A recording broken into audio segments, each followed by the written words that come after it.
There's a really cool tool on Final Cut where you cut this one and then cut that one and just take it out and delete it. Those watching have no idea what you just edited out.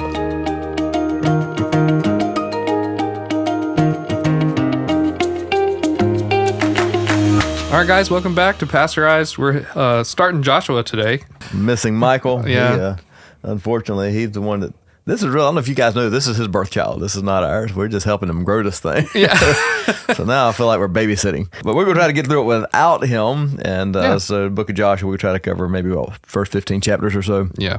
And what we discovered this morning is that, didn't discover this morning, but discussed it this morning, that there's some meat here, and then there's some areas where there's not a lot of meat. Yeah. So a whole lot of chapters where they're dividing the land. And so we'll get to that in a few moments. Yeah. Anything out of chapter 1 you want to kick us off with? I was just thinking about, Joshua, his name means the Lord saves. And we talked about that when Moses changed it from Hoshea to Joshua. And, it's cool because you can see through Joshua, the Lord is saving in a way that is unique. You're finally seeing the promise of Abraham come alive. So they've been made into this great nation, and now they're entering the promised land that was promised to Abraham. And, we see later on that this is supposed to be for the blessing of all nations. And so this is just the next step. It's amazing how it all works out from the one promise. Everything just kind of funnels out, and you get to see the pieces come together, how God is fulfilling this whole thing. Yep. We've seen a number of the prophecy fulfilled. He told Abraham, hey, I'm going to make you a nation. And so that has happened. Right. And so the other part of that is, I'm going to give you a land. And so this is happening. Right. Yeah, and we can even go deeper. It was, Abraham knew that there was going to be 400 years in Egypt, and, that was fulfilled, and Moses brought them out. And so, we're just seeing all of these little pieces come together. It's cool. And so that was my takeaway for the entire book, especially so glad y'all joined us today. We're done. This concludes Pasteurized. Sincerely, there's enough of the chapters where it's like, okay, they're dividing land. You're getting this, you're getting that. Here's your borders, here's your boundaries. Yep, right. I do like the portion where Caleb takes them out, but that aside, what I saw overall was just a fulfillment of God's word and his promises and his prophecies. Everything he said is coming to pass. Everybody says go get a piece is getting a piece, and it's and so even when you get down into the nitty gritty where these girls come and they say, hey, look, our father didn't have any sons, can we have our land? Moses said, this is how this works, and they honored that, and they got their land because everything God said comes to pass. Right. And so even some of it's just like, okay, that was a detail I'm not sure we really needed. Right. Yeah. I don't even know where that was, chapter 14, 15, 16, I don't know, but it was a lot. But the details where God is showing us, hey, I don't miss any details. All of it comes to pass. Everything he's told us is going to happen. Everything he said was going to happen to them is happening. And so it's kind of get to see the story play out knowing the ending. It's all going to come to pass. Yeah. And I like in chapter 1, God is reminding Joshua, hey, this is what you must tell everybody. Don't stray from the words that I've said. And I think if you have been, living in their scenario where you're watching when God says something, it comes true. He's faithful to his word. Then you don't want to stray, left or right away from his word because, they just heard all this blessing and cursing. Another promise we see repeated in the New Testament is in verse 5.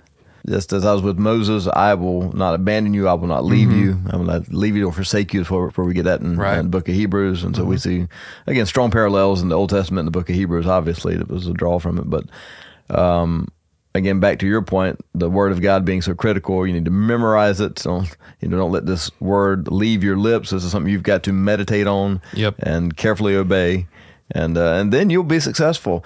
And we think, well, okay, obey, be blessed, disobey, be cursed. That's Old Testament. No, the reality is anytime we obey God, we are more successful. And and we can't let that filter into our secular reasoning. Is like, okay, I'm going to read the Word of God today so that my stock portfolio will go up. It's a pipe dream this year. Let's start with that. All right, if you're in the stock market, stop looking at it.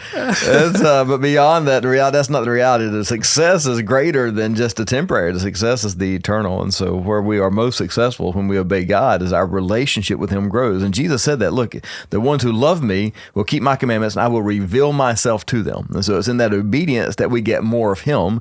And the more of Him is the success that we all look, that's the pearl of great price. It's Yeah. not the temporary stuff. Well, I think too, just going along with that, you see the hints of believing by faith. You do all these things, you'll be successful, be strong and brave, don't be afraid, and don't panic, for I, the Lord your God, am with you in all that you do. And so you have to believe by faith that God is in all these things that you're doing.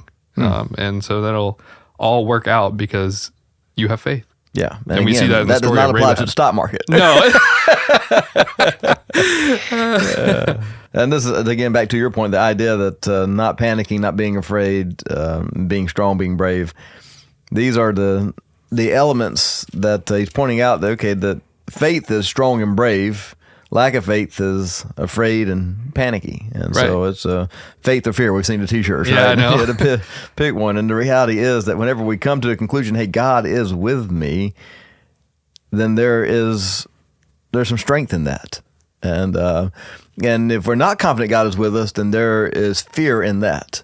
And so it comes back to, hey, look, if we are obeying God and following his word, then there is strength in that for us, and there's security in that. And we have a greater emotional disposition. And if we're not, then there's fear. So chapter 2 is fun because we get introduced to Rahab, who's a unique character. She's a prostitute in Jericho, and these spies are sent in, and they're looking to, see how we can take them down. Here's what's interesting. Joshua only sent 2 spies in. Yeah. Moses sent 10. Only 2 were good. Josh just sent 2. We're Right. we're just going to take the 2 good ones. We're leaving these guys out. We're not taking the chance that 8 could come back and say something else. Right, yeah. Have you also been noticing the parallels between Joshua and Moses? I think there's a part where they cross over the Jordan and, the Ark of the Covenant goes in and the water Water's splits. part, yep. So you're kind of like, It's it's kind of like Moses. baby Moses. Yeah. Moses parted the sea. He parted a river. Yeah. Well, and I think you really see that God did the work in this part because it was the Ark of the Covenant that had to go in, and that was when the water stopped. So Yeah.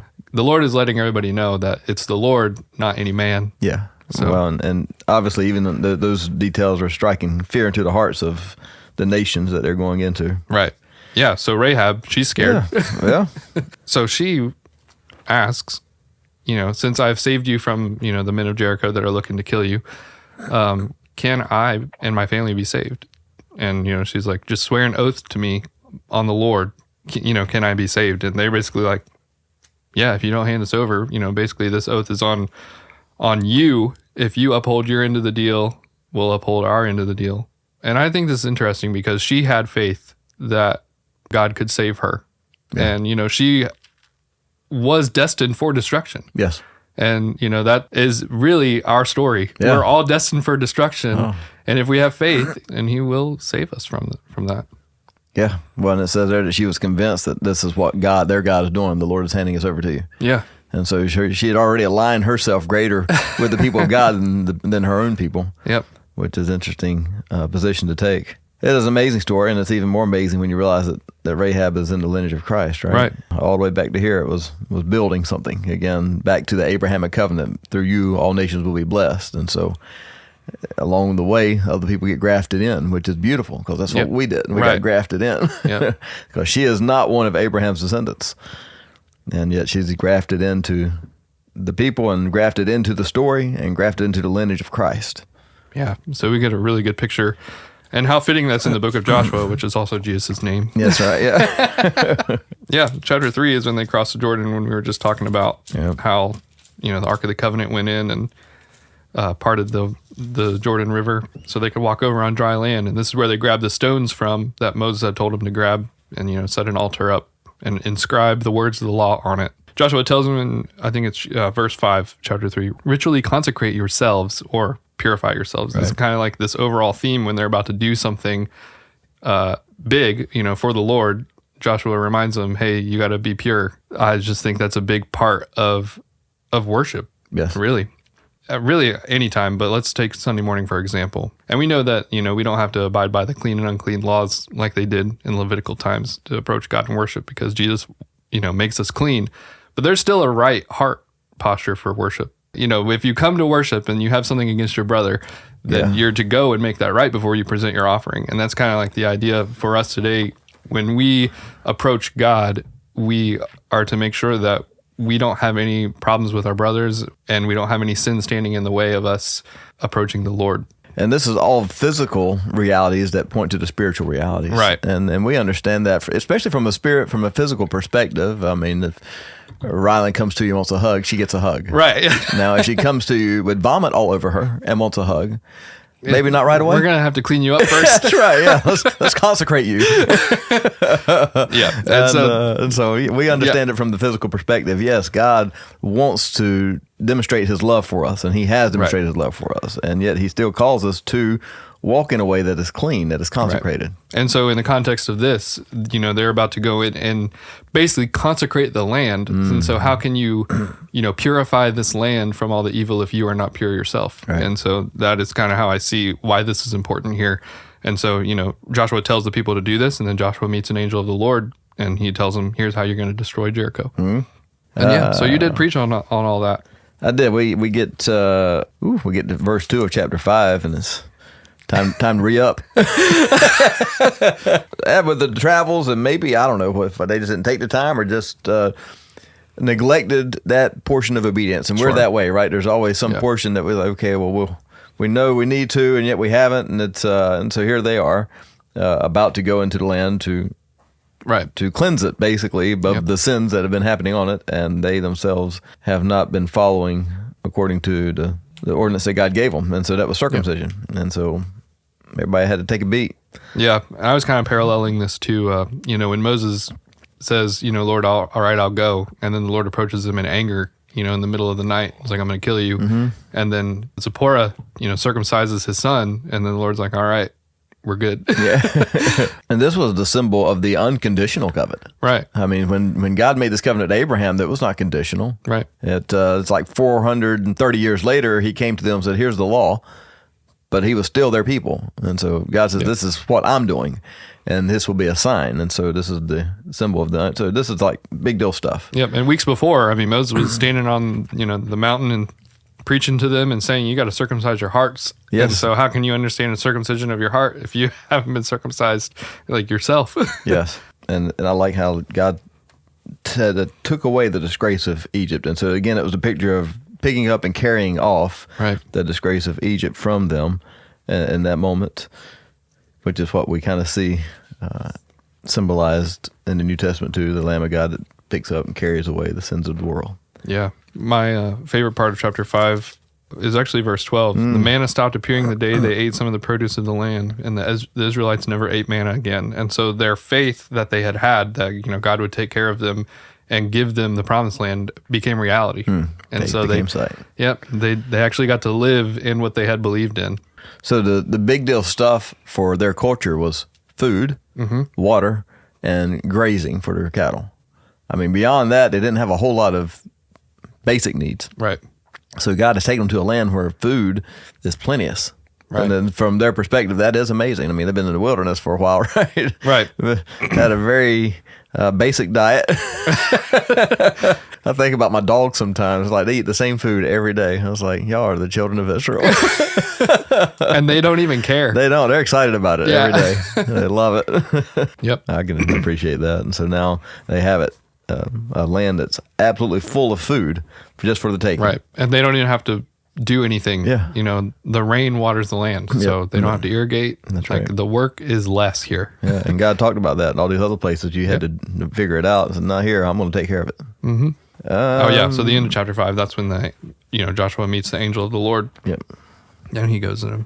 It's also similar to Moses, remove the sandals from your feet. Yep. And so we have, there's a lot of parallels with the Joshua's leadership and Moses' leadership. Yeah, and I think that just is important for us to know that Joshua was commissioned by the Lord. It wasn't just some random guy that Moses was like, you do it. Yeah, you've been around here a long time. Yeah. Seen some stuff. No, I think through all these little details, God is confirming Joshua's leadership. Chapter 6, Jericho. You guys like walking? We're going a prayer walk, a walkabout, whatever you want to call it. And so we discussed this again a couple of weeks ago. One of the most unique ways to attack a city ever recorded in the history of mankind.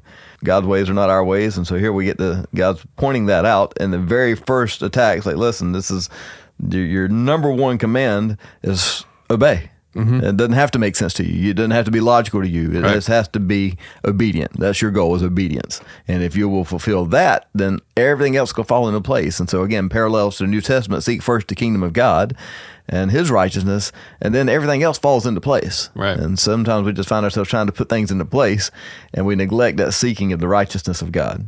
Do you think, when Joshua told them what was going to happen, that, those couple of spies that went in and realized that Rahab's house was in the wall and that the walls were going to fall down, they started sweating? Like, we got to get her out of here. Like, hand up in the back, what's that? Yeah. We had been talking about, Israel's going in and cleansing the land. I had been thinking about how people look at Joshua and they're like, wow, this is, God's bringing in evil people, or just people to kill other people. It's genocide, and there's a lot of violence in the book of Joshua. And so, how can a loving God, come in and, destroy all these people? If you've been following along, we know the reason why. Yeah. It is to purge the land of all the evil. Yeah. We know that still some of them survived. Like Rahab turned to the Lord and she was spared. Right. And there's other lands, we get to the end of Joshua's life in chapter 12 or 13, and God tells them, here's all the lands you didn't actually get to. Yeah. And so all these people are still living.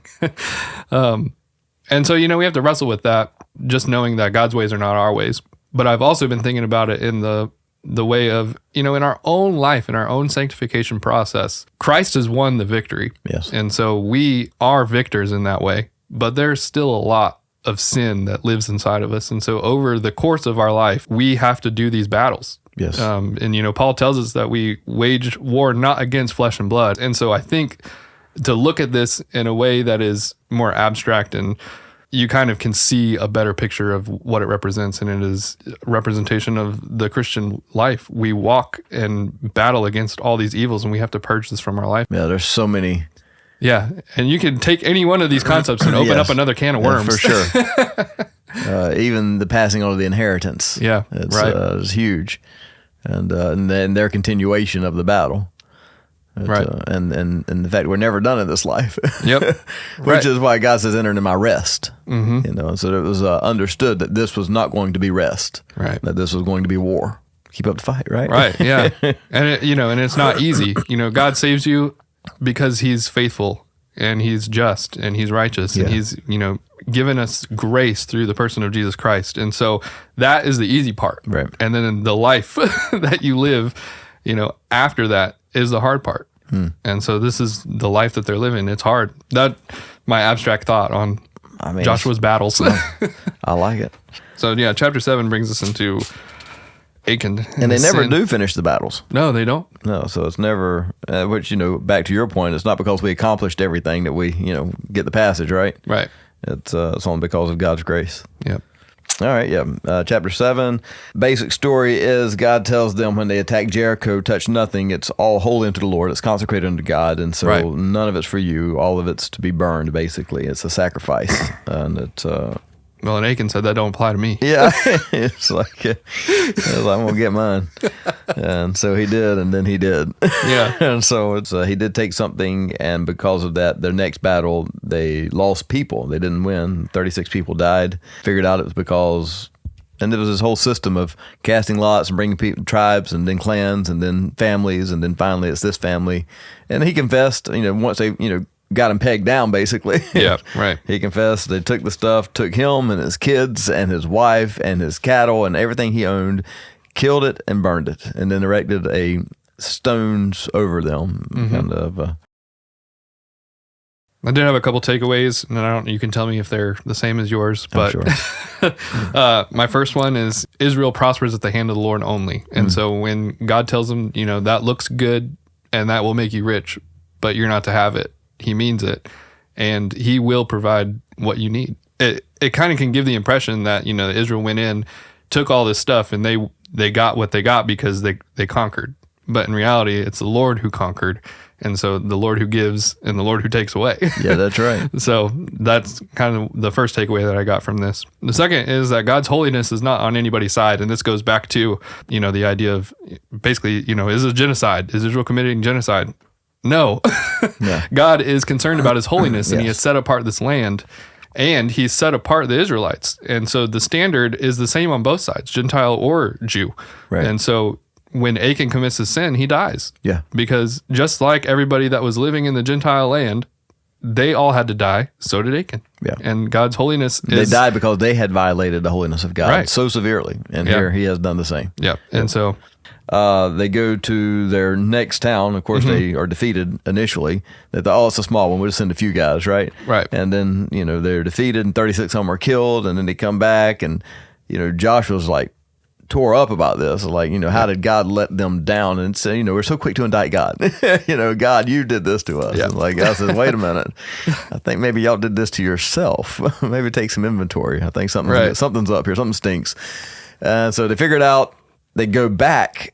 They conquer them, and so here's what's amazing: is like God says, "Go, you will go, and you're going to conquer them, just like Jericho, except this time, get all their stuff. It's all yours. Take everything. Get to plunder the place." Yep. I'm like, man, if we just wait for the timing of God, right? Right. We're so quick to do it in our own emotions and to satisfy our own flesh, and as soon as we want it right now, we just. And so if we can just learn just a little bit of patience, God's stuff is better than our stuff, and his ways better than our ways. And so they were able to take whatever they wanted, without any degree of violation of the holy standard of God. I do like the fact that, when they put this plan together, it was logical. Yeah, I know. It was so, here it is. This is, you can see, all right, now man's in charge of planning this thing out. It's like, okay, that makes sense right there. Right? They think they can beat us, and so we're going to send in a few. And then we're going to retreat. They think they got us again. And then these guys come out of the woodwork, go burn the city. And then they realize the city's burning. Then we're going to turn around and stomp a mud hole in them. Yeah, right. I'm like, man, that's a good plan right there. I won't say this thought is my own because it's definitely not. And it's kind of like, when Satan had thought that he had won after Jesus was crucified. And so, it looks like Jesus is dead. Yeah. And it's kind of like how the Israelites, they played dead on that side and then they ambushed on the other side. And then, it's also kind of fitting that they hung this king on a tree. Yeah, they hung a lot of them on the trees. They did. Basically, if you were a king and they killed you, you're hanging. Well, and it was to display that, hey. There was some brutality. Yeah. Let this be a lesson to the rest of you. Here we come. I was like, yikes. And the Gibeonites, in chapter 9, they're definitely afraid. Yeah. Are like, hey, can we just have a treaty? Well, I mean, and these guys are slick. Yeah. So for those who hadn't read it yet, they come and like they've been on a long journey. They got everything they could, found it wore out, went to the thrift store and like, hey, we want your oldest clothes. We want some old saddlebags. We want some old food. You got any old food around here? Yeah. We'll take some of that. Yeah. Hey, we're just traveling through. We've been, traveling for a long time. Can you just spare us? Yeah. They're liars. Let's start with that. They're liars. But they survived the storm. They did. Yeah. And I think that's just more faithfulness of God. Yeah. Really, because now they get to live in the land and be influenced by Israel. Yep. Yeah, they had to chop wood and carry water, but still. I mean, that's better than dying. Yeah, it feels like that's right. It's kind of like a grafting in, but not quite. Well, and so we see it. They get attacked here in a minute. Yeah. And they reach out to, their distant uncle. Yeah. It's like, hey, remember us? We're the ones that lied to you. Yep. Come help us. That was chapter 10, verse 6, where they sent the message to Joshua Right. that they're getting attacked. And so what had happened, they made this alliance with Israel, and then the other kings of the area is like, oh, sellouts. Right. And I was like, well, I'll tell you what, we might not be able to beat Israel, but we can beat them. Yeah. And like, we will let the other people know you do not sell out. You're going to stay and fight, or, we're going to stomp a mud hole in you. So ironically, it's the king of Jerusalem that's like, we got to get these people together, these other kings, and go against the Israelites. Yeah, so it doesn't work out for them. No. I thought the name Adonai-Zedek felt so interesting, and I looked it up, and it means Lord of Righteousness. And, if you are familiar with any other kings of Jerusalem, maybe in Abraham's time, Salem. Melchizedek, Yeah. his name means King of Righteousness. Lord of Righteousness is obviously not Lord of Righteousness. I guess you can name yourself whatever. I guess you can. Here's what's interesting. These guys were actually afraid of Gibeon. It's a large city, unlike Ai, and all of its men are warriors. And so this king of Jerusalem's like, shoot, we can't afford for them to be aligned with Israel. And it was bad. Yeah. And the Lord made the sun stand still so that they could fight. There it is. And so maybe you guys have heard that story where the sun stood still, and so here we find it. So this is, you got a lot of supernatural things happening. You got hailstones, and more people died from the hailstones than by the sword, it says. And God, held the sun motionless. Yep. In the middle of the sky for about a half a day. I mean, when I read it, I get the picture of, at noon, it stayed up there. Yeah, that's what it didn't move. Yeah, for about as long as a full day would last. Okay. Caught the kings in a cave, and they're just like, hey, just wall them up, keep running. Yeah. we ain't got time to kill them right now. We'll come back and get them later. After chapter 10, basically everything just speeds up. It does. It goes through all the campaigns, defeats of the Northern Coalition. Again, these kings keep getting together thinking, well, if we unite, we'll surely be able to take them, and it just doesn't work out ever. Since I'm editing this, I'm going to put up a map of, basically his conquest, and you can kind of see it visually. That's fun. And I think that would be helpful for this part. Yeah, this is a very visual portion. Right. Yeah, basically this whole, the rest of today. Yeah. Without visuals, this means nothing. This is true. So at the end of chapter 12, you see that he's conquered 31 kings. That's a lot. That is a lot of kingdoms. Kingdoms. I think they lost 36 people, and that was only at Ai. And then God says, hey, man, you're old. Right. How would you like to be told that by God? I was like, well, I was feeling it, but now I'm really feeling it. Thanks a lot.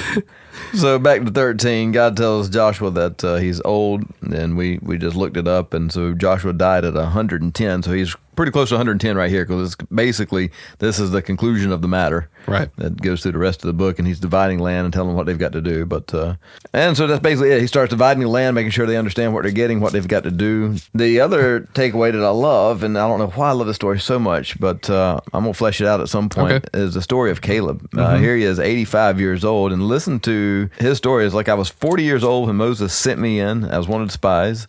And so he preserved my life. God has preserved my life just as he promised these past 45 years. Today I'm 85 years old, and I'm as strong as I ever was. Like, I can fight as good as I could ever fight. The same energy I had then.